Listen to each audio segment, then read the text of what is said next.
Hello, ghosts and ghouls. My name is Jack, and welcome to Horrorshow Art. I'm a digital illustrator, mask and effects artist specialising in all things horror. Today I'd like to show you a piece I've recently finished for my collection, a cool prop direct from the movie mould. If you can't handle gore, then look away now. It's Halloween 2018's Officer Francis head. As my collection grows, I find myself drawn to items that come direct from the movie moulds. We're very fortunate enough to live in a day and age where we have access to this stuff at affordable prices. Halloween 2018 is my favourite movie of the franchise, so I was definitely excited to work on another piece from that movie. In the movie, we see two police officers sitting in a patrol car outside Laurie Strode's house. They see Officer Hawkins's car up ahead and decide to go and investigate. This is when they fall victim to Michael Myers, and Officer Francis's head is soon discovered, carved out like a jack-o'-lantern and lit by a police torch. Fun fact about this scene, Officer Francis is played by Christopher Nelson, who was the makeup effects designer for the film along with his team at Vincent van Dyke Effects, and the man who created the 2018 mask. This severed head was created from his life cast, and the result is pretty horrifying. This piece is originally sold by Trick or Treat Studios and is made of foam latex, and the hair is a soft mohair. The piece comes foam filled and is solid, not hollowed out like in the movie. But no matter, I was quick to get to work on it. I began by hollowing out the head. I used my fingers to rip out large chunks of the inside foam before cutting the eyes and mouth open with small scissors. I was going for screen accuracy, so wanted to be able to shine a torch inside. I then removed the hairline and brushed out some of the excess hair. I thought the hair quality was good enough to keep, but there was a bit too much volume.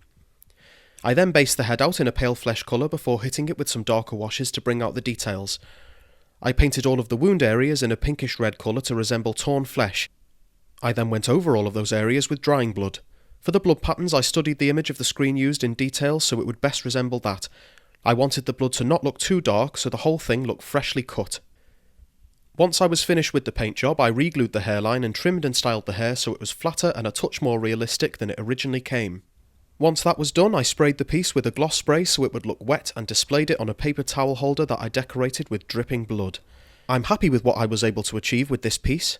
I think it matches the screen-used head quite well. The blood looks like it's still running and the hollow eyes are very unnerving. The only issue I found is that the glue lines in the hair tend to bother me a little, but they're not visible when the head is displayed front on, so the overall effect is there. Now that we've had a good look at the head, I think it's only right that we put a torch inside it, put the police siren on, and get the full effect.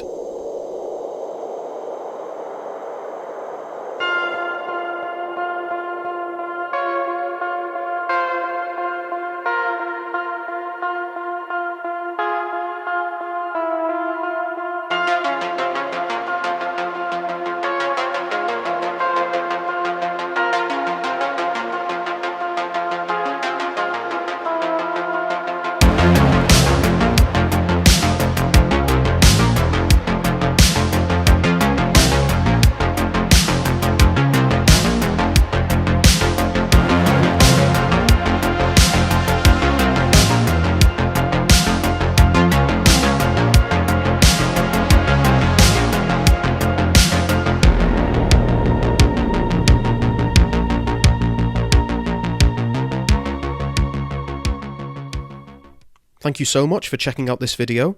If you want to see more of my work, then you can see me on Instagram and TikTok, and both can be found at @horrorshow_art. Also, check out my Etsy store for stickers, apparel, and cool cosplay accessories. There'll be links to all of that in the description. Don't forget to like and subscribe, and until next time, they're coming to get you, Barbara.